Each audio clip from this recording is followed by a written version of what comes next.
Hello and welcome.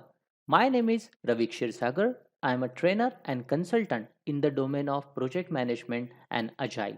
In this video, I am going to give you an overview about PMI ACP certification. The certification's full form is Agile Certified Practitioner. So let's get going. Before we get into the details of this video, a brief introduction about me. As I said, my name is Ravik Shirsagar and I hold three key certifications from PMI, namely the Program Management Professional, the Project Management Professional, and Agile Certified Practitioner certification. And I'm teaching these courses since last several years. Other than this certification, I hold certain certifications in Agile domain, namely the Professional Scrum Product Owner, which is administered by scrum.org. I am also certified Agile Coach, a certification awarded by IC Agile, and I am also a Kanban management professional. Apart from this, I also work as a consultant in the domain of PMO, and I hold one of the very reputed certification called as PMOCP, and I'm also a safe program consultant. And I hope this video will give you in-depth understanding about the PMI ACP certification. With that note, let's get into the actual contents part of this video. So why Agile Certified Practitioner certification? This is a very fundamental question. We need to understand if we are investing time and energy in studying for this certification as well as earning the badge, why we should be doing that. So here are some pointers for you. Number one, organizations are increasingly adopting Agile to manage projects. So it means that there is a mainstream phenomena about Agile and we need to appreciate that. Number two, there is a growing adoption of Agile which calls for teams who understand Agile and able to implement Agile practitioner. Now, this is the practitioner's perspective. Having an understanding of the practices is good, having an understanding of the principles is good, but what really matters is how do we apply those practices at work. Number three, several successful agile adoption processes shows that agile makes the process of software development better and more effective.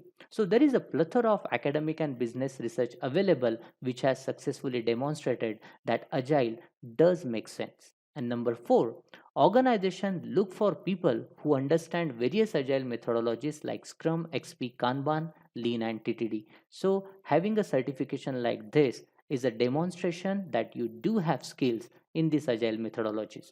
Bottom line, PMICP is the only certification available which offers a comprehensive coverage of concepts from various agile methodologies which demonstrate knowledge and skills of an individual in practicing agile principles. So these are some of the key reasons why you should be aspiring for this credential. And as we move forward in the video, I will give you more reasons why you should be earning this badge and what you really need to do to earn this credential.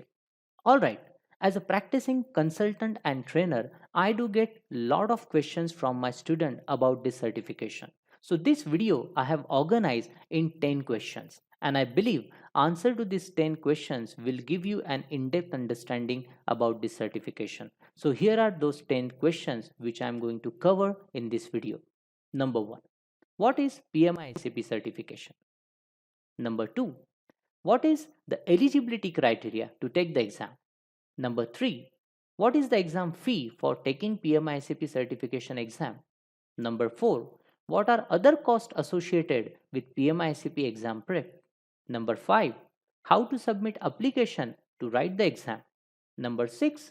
How PMI reviews and accept the application? Number 7. How the application is audited? Number 8. How to pay exam fees and schedule the exam? Number 9. How is PMICP exam scored? And number 10.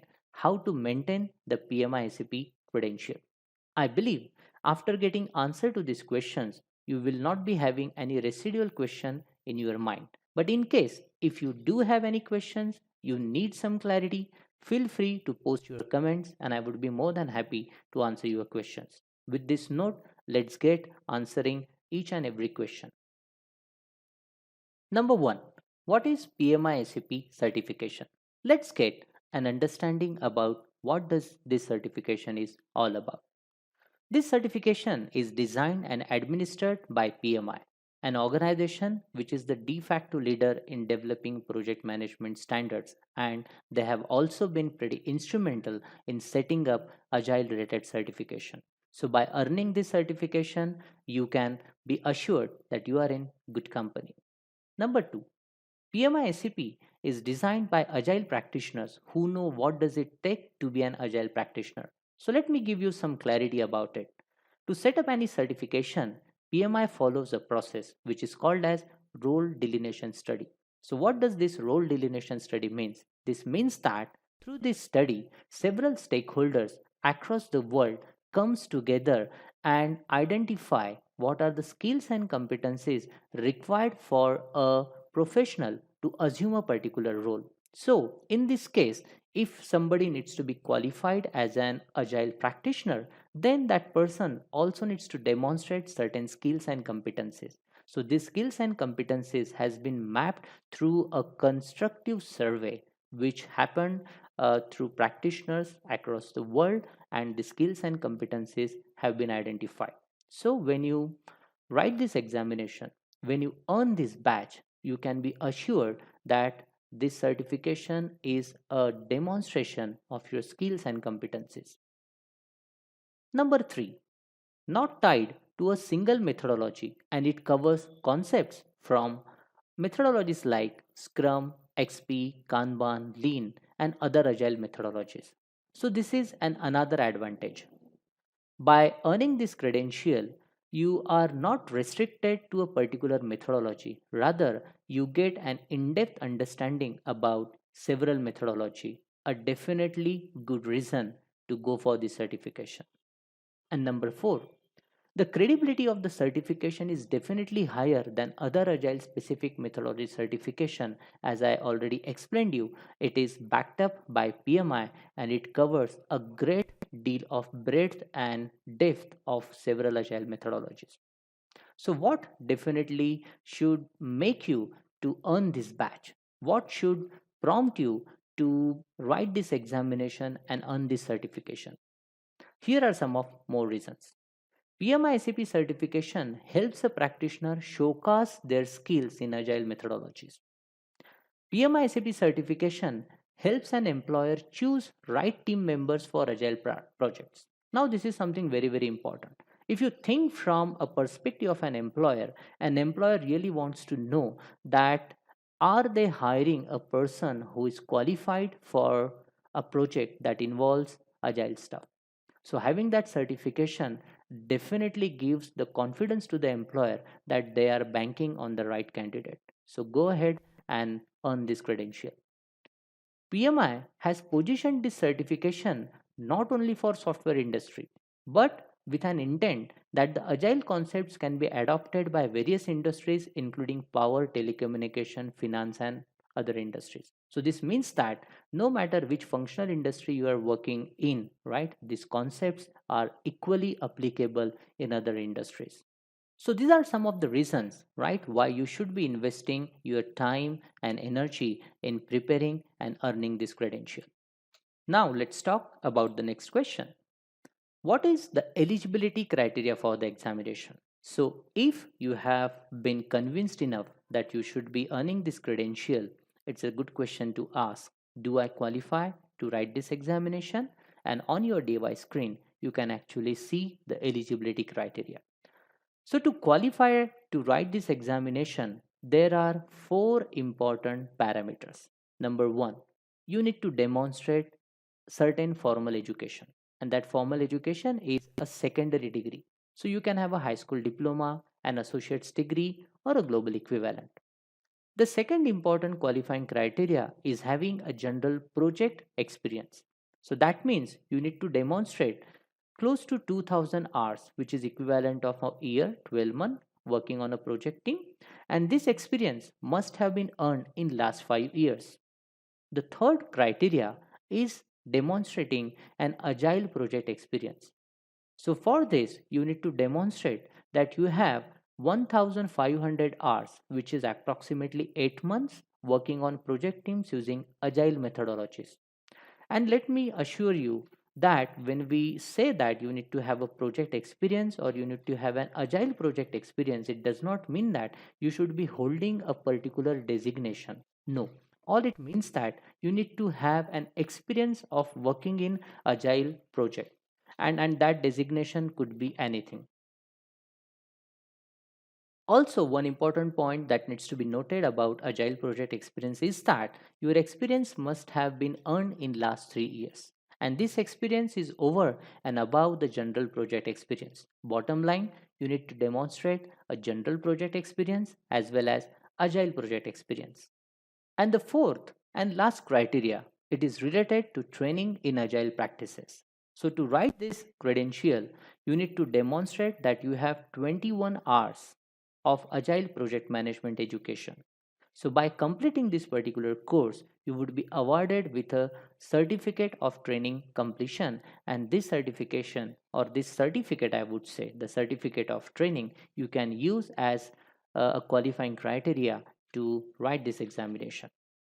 One more important thing that you should note, that if you already hold a PMP or a PGMP credential from a PMI, then you automatically qualify for the general project experience. It means that being a PMP or PGMP, you would be waived off from the general project experience criteria. Hope that clarifies what it takes to write the examination, what is the eligibility criteria for the examination. In case if you have any comments, feel free to drop your comments in the comment section. Now that you have understood the eligibility criteria, on the next slide I am going to show you how to document your experience, and PMI call it as unique non-overlapping experience. So here is a demonstration. What does unique non-overlapping experience means? Look at the figure on your device screen. You can see 4 bars there, a green one, an orange one, a blue one, and a violet one. And you can see the timeline from January to August. And on the screen, you can also see certain circles, ovals rather, where I have shown the overlaps. So in this case, you can see that the green and orange bar has an overlap, and the second overlap is with the orange and the blue bar. So this means that there is an overlap. You have worked on certain projects which have overlapped during that duration. Now, the summary of this particular illustration is that the unique non-overlapping project management experience demonstrated in this case is 8 months, that is from January to August. So this means that the overlap of the green and orange bar as well as the overlap of orange and blue bar is not additive. So this is what is called as non-overlapping experience. So once you log on to the PMI website and then fill your application form, you will have to demonstrate your application in this format. You will have to demonstrate, I would say, your experience in this format.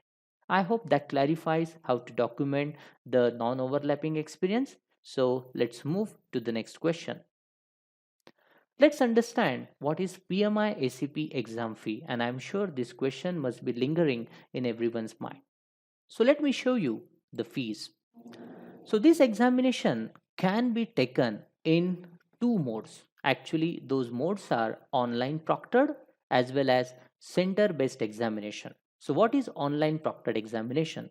Online proctored examination means you can take this examination at the comfort of your home. You will have to just log in to your computer, your laptop, or any device, and work through a particular link that you will receive from PMI, right? And just write your examination.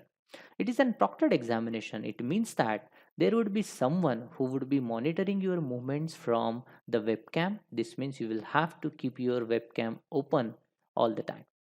And the second way, or the second format of the examination, is center based examination. So the partner for the center based examination is Pearson.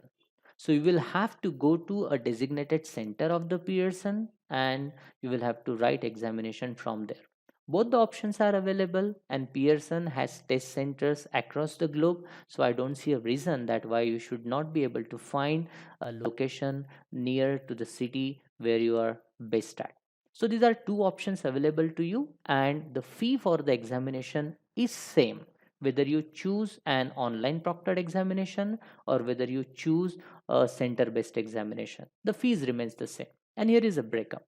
So it's a computer based examination, and your examination fee actually depends on your membership status. So you can see in the second column of the table, and the heading is membership status. So first status is you can choose to become a member and you can choose not to become a member. And let me tell you, taking PMI membership is purely voluntary. It means that it's a subjective decision. If you believe that it makes sense for you to take the membership, please go ahead and take it. If you believe that it doesn't make sense to you to take up the membership, please do not take it, right? So as on today, the membership fee is $139. And if you choose to become a member, then the examination fee for PMI members is $435. So this means the total expenses are $574. But if you choose to become not member, I mean, if you choose not to become a member, then of course membership fee would be zero, and in that case, the exam fee is $495. So your total expenses are $495. So these are the two choices available with you, and whatever you feel good, you can go through that route. And please note, the membership is annual. It means that you will have to renew the membership after the anniversary is completed.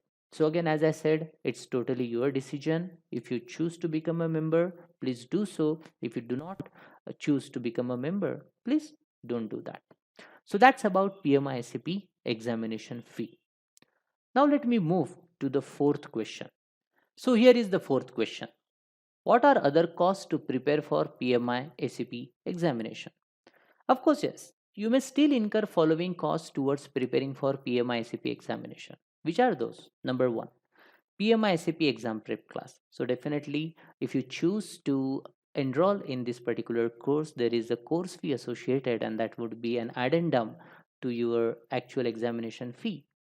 You may also want to purchase certain PMI ICP exam prep guides that can help you in passing the examination. And on enrolling to this course, we will give you all that guidance, what books or what resources you should be using to prepare and pass the examination. You may also want to choose additional mock examination, and there is a cost associated with that. But let me tell you that as a part and parcel of this course, you will definitely get access to mock examination. So that cost can be reduced, but of course it is your decision. If you choose to go for some other mock examination, there is a cost for that. And most importantly, note that you will have to spend time in preparing for the examination, because time is also money, isn't it? So these are some other costs those would be involved in preparing for the PMICP examination. All right, now let's move to question number 5. How to submit PMI SAP application? So far so good. We have discussed about why PMI SAP certification is a good choice and what is the eligibility criteria. Now it is about how to submit the examination application. So let me give you some guidance around that.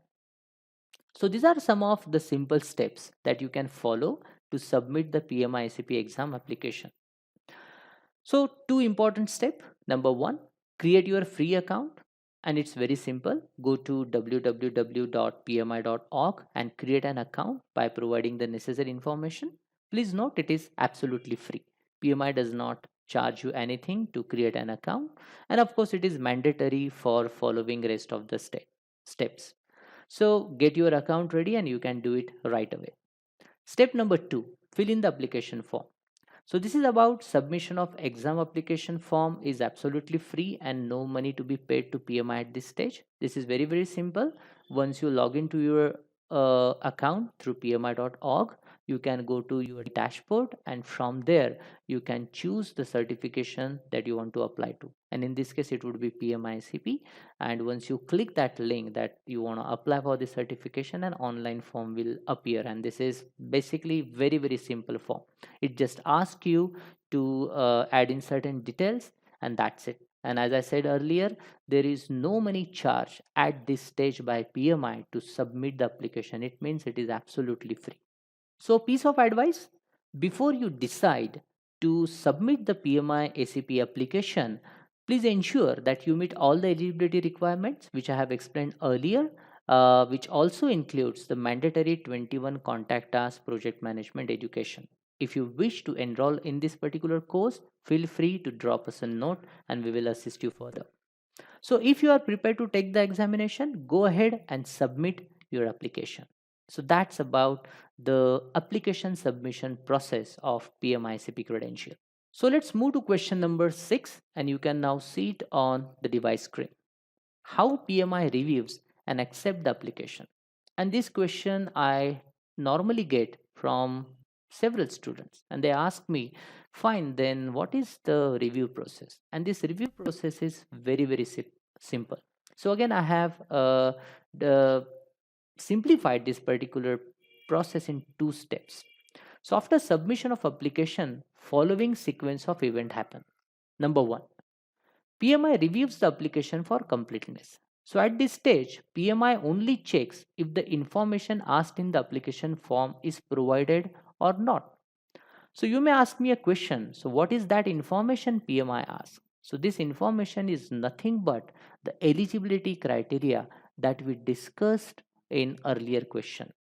So what is that eligibility criteria? Just to refresh your memories. Number 1, your formal education.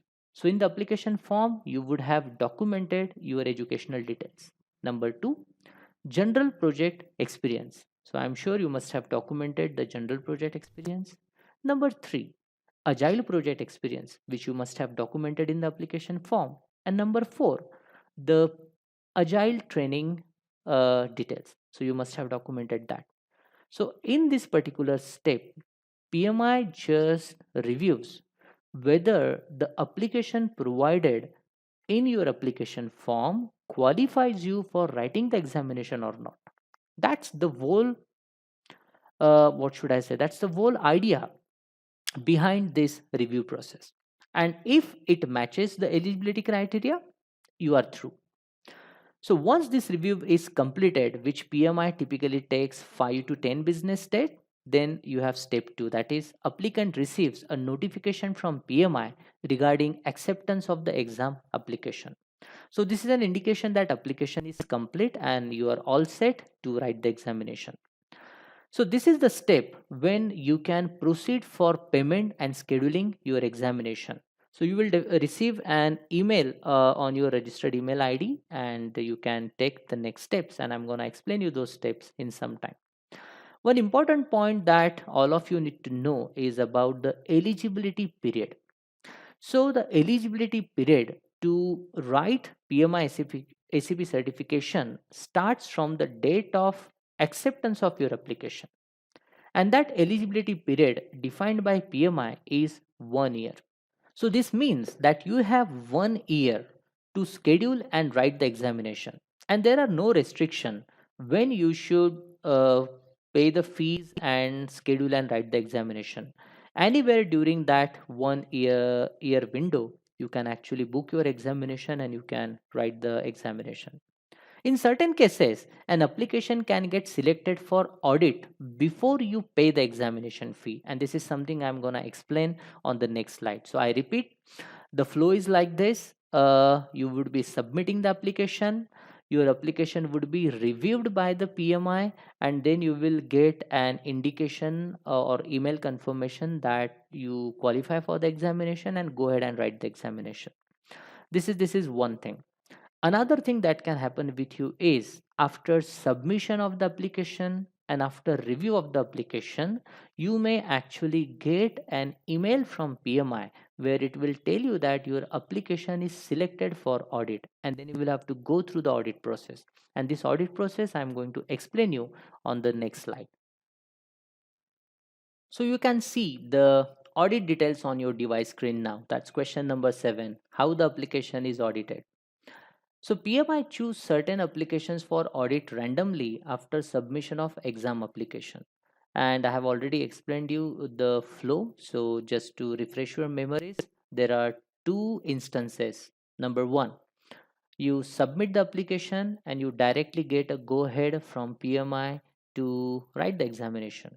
Instance 2 or option 2, After your application is submitted to PMI and after review of PMI may say that your application is selected for audit. So what does that audit mean is basically what we are trying to understand here. But before that, let me give you some background about the audit process. Look, PMI is a certification awarding body, and as part of the statutory requirement, it is mandatory for PMI that certain percentage of application they receive for PMI CP should be audited. It means that PMI should ensure that the information submitted by the application or applicants is truthful and correct. That's the whole criteria, that's the whole idea behind the audit process. So it is a fair process, it's a lottery. No one knows whether your application will get selected for audit or it will not get selected for audit, but there is nothing to worry, and I'm going to explain you how to deal with that in case your application gets selected for audit. So this audit process I have broken down into three simple steps so that you can understand it in a better way. Let's go through that. Number one, applicants submit the application. So PMI evaluates the application for completeness. We have already covered that in the earlier question. Number two, application gets selected for audit. So applicant receives an email from PMI asking information pertaining only to the information provided in the application. And number three, applicants submit the required documents requested by PMI. Now, this is the key, this is the main point of our discussion. So, the question is, what information is sought by PMI when your application gets selected for audit? So, basically, this information is nothing but information pertinent to your eligibility criteria. So, the documents which PMI will request you as a part of audit are four things. Number one, copies of education certificate. So you must have recorded your educational qualification in the application. So PMI will ask you to share those transcripts or copies of your degree certificates. That's one. Number two, PMI will ask you to share 21 contact hours training certificate. So once you enroll in this particular course, you would be getting a certificate of course completion, and that is very acceptable to PMI. Number three, signatures from past supervisors stating basically signatures from past supervisors stating that project management experience applicant has recorded is correct. So there are basically two experiences we have talked about, the general project experience and the agile project experience. So in this case, you must have recorded your experience in the application form. So in this case, PMI will ask you to submit names of referees, and these referees are nothing but your colleagues, your manager, somebody senior in your organization, or it could be your client for whom you have delivered the project. So in this case, you will have to submit the contact details, the email of these referees, and PMI will contact those referees. So PMI will ask those referees a question. Look, this applicant has recorded this particular experience, and do you agree with this? And hopefully, not hopefully, I'm sure that the applicants and I'm sure in this case that your referees will send a positive note that whatever the experience you have recorded is correct and truthful. So piece of advice, when you are recording your experience in the application form, make sure that it is correct and truthful. And number two, take consent from your referees so that they back you up during the audit process. So again, assumption is that the application experience that you have recorded, it's truthful and your referees are willing to back you up. There is no reason that you will not go through the audit. And let me tell you, I have seen several students, my students who have written this examination, they have gone through the audit process, but each one of them has passed. It is very simple, so nothing to bother about that. So certain logistic related information for you. If your application gets selected for audit, then you have 90 business days to submit your documents or respond to PMI. And I have seen that people take 5 to 10 days to respond to the audit. And once your audit documents or audit material reaches PMI, PMI will take 5 to 7 or 5 to 10 business days to complete the audit process. So as I said, if your recording of experience is truthful and your referees have given a positive note, you will qualify the audit process. And to note that if you do not qualify the audit, you will not be entitled or permitted to write the examination. So that's about the audit process. Good luck for that. Once you join the class and you go through the application process, we will support you through the entire audit process in case your application gets selected for audit. So that's about the audit process. And as I've been saying earlier in the video, if you have any question, comments around this, please feel free to post your comments on that. So let's move to question number 8. That is how to pay exam fee and schedule your examination. So as I explained you earlier, this examination can be taken into two formats. One is the online proctored examination and another is center based examination. So choice is yours. I'm pretty neutral about it. Many people ask me this question, which one is better? So nothing like that. It's a personal choice. If you are more comfortable at home writing the online proctored examination, go for it. If you are more comfortable going to the center based examination, then choose that. That's a perfect choice. That's perfectly okay. So let's get into the details of this. I have already explained you what is the examination fee. So paying exam fee and scheduling the exam is as simple as booking a movie ticket. It is very simple. So I have broken down this process again into two steps that will give you further understanding about that. Step 1. Follow the instruction in the email received from PMI confirming application acceptance, right? So you will have all the instruction there. So all you need to do is log on to pmi.org, go to your account and proceed for payment. And this payment can be done by credit card, the simplest one. After payment, a unique PMI eligibility ID number will be generated and sent to your registered email ID, right? So you will get that. And next is schedule your examination. Again, you can go to your dashboard and then just click a button. You will see there, schedule my examination.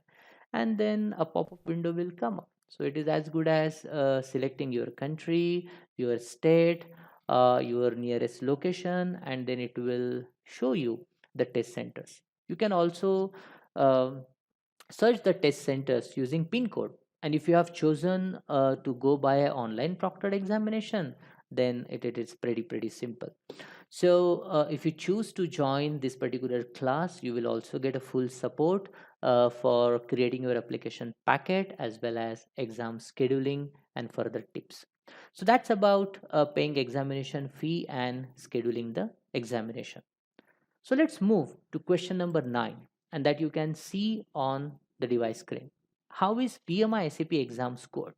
So this one frequent question I get from my student about the passing mark as well as the scoring pattern. So let's get into the details of this. PMI SCP is a multiple choice exam consisting of 120 questions and allotted time is 3 hours. So now that's pretty clear. 120 questions and 3 hours, and every single question is a multiple choice question. That is one question. There are 4 choices A, B, C and D, and out of which only one answer choice is correct. Every time you would be presented with only one question on your computer screen and you will have to choose the correct answer choice and move forward. So out of this 120 question, only 100 questions are scored to calculate the pass or fail score, right? And the rest 20 questions are pre-test or dummy questions. So what this pre-test or dummy question means, let's understand that. So this pre-test or dummy question means these questions are not considered to your pass or fail score. More clarity about it, these are actually research questions. This means PMI is evaluating whether these questions can be made part of the master question bank of SAP. So these are those research questions. And the responses from the participants are analyzed, and then statistically it is proven or not proven whether that question can be made part of the master question bank. So that's the whole idea behind this pretest question. But not so good news is that when you write the examination, you do not get to know out of this 120 questions which questions are the pass or fail score questions and which questions are the pre-test or dummy questions. This means that you will have to attempt all 120 questions. So time or pace your examination accordingly. Now let's discuss a bit about the exam pattern, right? So PMI ACP is constructed around 7 domains, or you can call this as competency areas. So you can see on your device screen. So these 7 domains are agile principles and mindset, value driven delivery, stakeholder engagement, team performance, adaptive planning, problem detection and resolution, and continuous improvement with respect to product, processes, and people. And in the right hand side of the table, you will also see the percentages of questions uh, asked for each of the domain. So in this case, as an illustration, I can tell you for stakeholder engagement, there are 17% of the questions will be asked. For value driven delivery, 20% questions would be focused on this area. So this will help you to plan your examination properly. And let me tell you that the coursework that we teach right for this course is actually aligned to this examination pattern. So more about it you will get to know when you actually enroll in the course, and I'm sure that you will enjoy the contents. So that's about the scoring pattern of the examination. And before you ask me a question, what is the passing percentage? Let me tell you, there is no official data published by PMI what is the passing percentage. All right, but I'll give you more tips once you come to the class, right? And we can have a focused conversation around it. Now, having said that, let's go to the next screen and where I will explain you more about the exam scorecard. How does your exam scorecard look like? So your exam scores are generated instantly after submitting the exam, and pass fail scores are known immediately. So that's a matter of 15 odd seconds. Once you submit the examination, your scores would be shown on your computer screen, your device screen. Other than the overall pass or fail result, diagnostic of performance on the exam against each of the 7 domains are generated under one of the following. So the scale that is used by PMI has four buckets: need improvement, below target, target, and above target.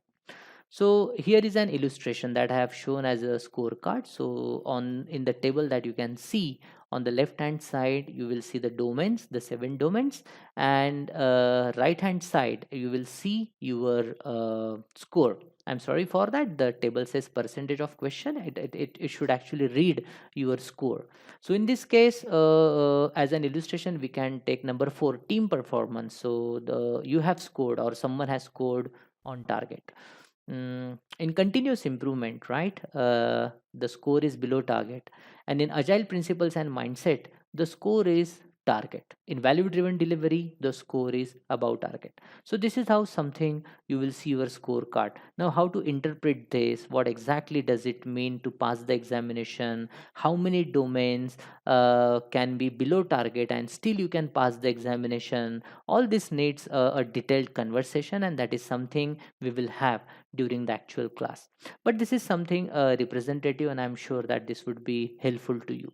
So this is about PMI ACP exam scorecard. Now let's move to the last question. That is question number 10: how to maintain PMI ACP credential, right? So let's cover this topic. It's an important topic. Once you pass the examination, right, the status of yours would be like this: PMI ACP in good standing. It means that you are holding this credential now. This status is valid for 3 years from the date of passing the examination. It means that the validity of this credential is for 3 years, right? That is something you need to know. So this again means that this credential needs to be renewed after every 3 years. So how you can renew this credential, and that is something I'm going to give you some insights about this.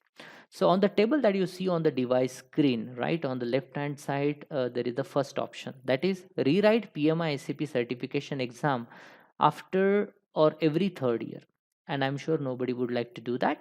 But there is a simpler way to continue your certification or renew your certification, and that is earn 30 professional units during 3 years credential validity period. So what is this professional development unit is, which is also called as PDU? So one PDU means 1 hour of engagement in the um, domain of agile. It means that you are constantly developing yourself by earning new skills and competencies. So during 3 years you will have to engage in those activities that demonstrate that you have spent 30 hours in agile domain. So what are those activities, what are those qualifying criteria, we would be discussing in more detail in the cars, right? So you can report these 30 PDUs to PMI. Again, this reporting is pretty simple. All you need to do is go to your dashboard by logging to your pmi.org account, and you can report these PDUs, right?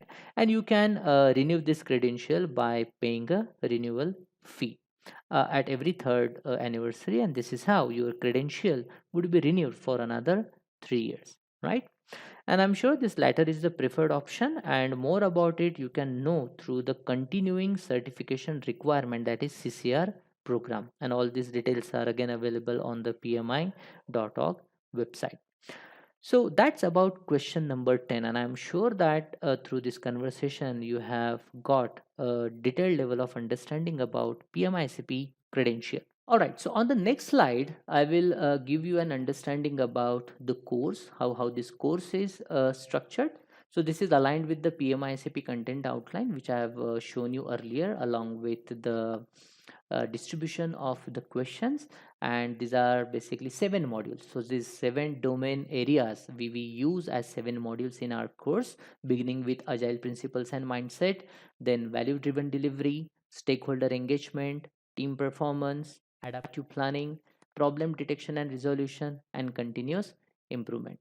And as I discussed earlier, each of the module is mapped to the task for each domain, tools and techniques and knowledge, and the skills mentioned in the PMI-SCP exam content outline. In simple words, all I can say is that this course is aligned with the syllabus of the PMI-SCP. And each module is followed by end of the module quiz, which will have 10 to 20 questions, and of course there would be 2 mock examination for self-assessment, through which you can get a confidence that you are ready for the PMICP certification. So that's about the entire course overview, and here is a summary of the steps for your PMICP certification. So start with your application, that is step 1. Confirm your eligibility to write PMICP exam. So to do that, create a free account at pmi.org and start filling the application form. The next step is review. So PMI will review your application and send you an email confirming the completeness of the application. Number 3, your application may or may not be selected for the random audit. I have explained you the random process, and then you can proceed for payment. So you need to pay your examination fee, and we have seen what is the examination fee. Then schedule your examination, pass it, and finally maintain your certification as per the CCR requirements. So that is about an holistic understanding about PMICP certification. I'm hopeful that you have got all the information you were looking for. This video was useful. In case you have any residual doubts, feel free to post your comments and I would be more than happy to answer them. So let me take you to the concluding session of this video, and here we will just take a look at the 5 important points that we covered. Number 1, PMI-SCP is one of the fastest growing certification and earning immense credibility among agile practitioners and employers. Number 2, PMI-SCP credential is a demonstrated evidence of one's skills and competencies in practicing agile principles. Number 3, PMI-SCP is a methodology which is neutral, right? And it covers XP, Scrum, Kanban, DSDM, and other frameworks. Earning PMI-SCP certification requires a rigorous screening and preparation process, which we have discussed. And lastly, PMI-SCP certification is valid for 3 years. Credential holders needs to renew the certification every 3 years. I'm hopeful this information is useful to you and would be looking forward to see you in the class. Thank you so much for watching this video.